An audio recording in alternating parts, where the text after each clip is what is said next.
الكريم أما بعد فأعوذ بالله من الشيطان الرجيم بسم الله الرحمن الرحيم اقرأ باسم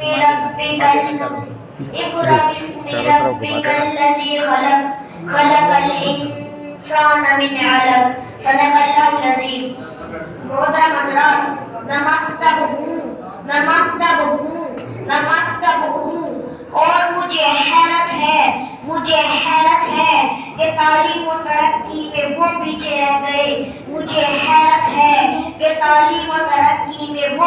رہ گئے. جس قوم کا آغاز اقرا سے ہوا تھا.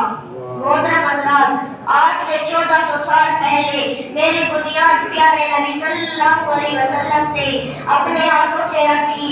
پیارے نبی صلی اللہ علیہ وسلم کے زمانے میں میں ایک چبوترا کی شکل میں تھا. اس کے بعد گھاس پھوس کا کمرہ بنا، پھر ایک مدرسہ بن گیا، پھر میری تعلیم سارے عالم میں عام ہو گئی. غرض کے پیارے نبی صلی اللہ علیہ وسلم سے لے کر آج تک میں کسی نہ کسی شکل میں باقی ہوں. چاہے گاؤں میں ہو یا شہر میں، محلے میں ہو یا بازار میں، میں ہر جگہ موجود ہوں. لوگوں، مجھے پہچاننے کی کوشش کرو. میں مکتب ہوں. میں صحیح تلاوت قرآن کریم سکھاتا ہوں، میں اخلاق سکھاتا ہوں، میں زندگی گزارنے کے طریقے سکھاتا ہوں. میں پیارے نبی صلی اللہ علیہ وسلم کی سیرت و صورت اور صحابہ والے ایمان کی تعلیم دیتا ہوں. مجھے اچھی طرح یاد ہے کہ صحابہ اکرام کا میرے ساتھ ایک خاص تعلق تھا.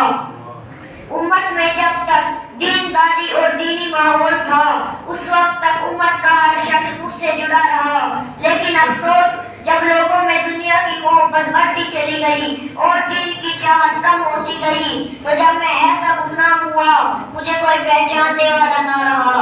افسوس اور افسوس، آج میری خدمت کرنے والے بہت کم لوگ موجود ہیں. میں کہاں جاؤں، کس کو اپنا دکھڑا سناؤں، کون ہے جو میرے درد کو سمجھے. میں بہت شکر گزار ہوں مولانا سید محمود مدنی صاحب کا، جو کہ وہ صدر ہے جمعیت علماء ہند کے اور علماء دیوبند کا، کہ انہوں نے میرے درد کو سمجھا اور میری فکر لی اور پورے ہندوستان میں میری تحریک چلائی. اللہ تعالیٰ میری تحریک کو کامیاب بنائے اور میرے ساتھ شریک ہونے والوں کو بھی کامیاب بنائے. یہ ایمان والو، اگر تم لوگ اپنے بچوں کو دین پر باقی رکھنا اور اس زمانے کی فتنوں سے بچانا چاہتے ہو تو ہر طرح سے میری مدد کرو. اپنے بچوں کو مرتد ہونے سے بچانا چاہتے ہو تو مجھے کامیاب بناؤ. میں آخری سانس تک تم کو یہی پیغام سناتا رہوں گا. میرے بھائیوں، اللہ نے انسان کو 2 نعمتیں عطا کی ہے، مال اور وقت. یہ نعمت اس لیے عطا کی ہے کہ راہ خدا میں خرچ ہو. اگر اللہ کے راستے میں نہ خرچ ہوئی تو کسی اور جگہ پر بات ہو جائے گی. مسلمانوں کے مال دولت کی قیمت حضرت عثمان بن عفان رضی اللہ عنہ اور حضرت عبد الرحمن بن عوف رضی اللہ عنہ کے مال دولت کی طرح اللہ کے دین کے کام آئے، ورنہ آپ کا مال آخرت میں وبال جان بچ جائے گا. الحمدللہ، آج بھی میرے درد کو اپنا درد سمجھنے والے کچھ لوگ موجود ہیں. اللہ ہر زمانے میں میری حفاظت کرنے والے لوگوں کو تیار کر کے کھڑا کر دیتے ہیں. حضرات، صرف چند افراد کے تیار ہونے سے میری کوئی کامیابی نہیں، بلکہ مجھے تو کام کے لیے مخلص مسلمانوں کی ضرورت ہے. آپ بتائیے، میرے ساتھ کون ساتھ دے گا؟ ہاتھ اٹھائیے. حضرات، مجھے آپ سے 200 مکتب چاہیے. کون دینے کو تیار ہے؟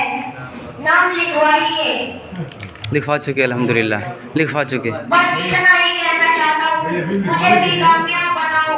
خدا کی قسم، دنیا و آخرت میں تم بھی کامیاب ہو جاؤ گے. وآخر دعوانا الحمدللہ رب العالمین.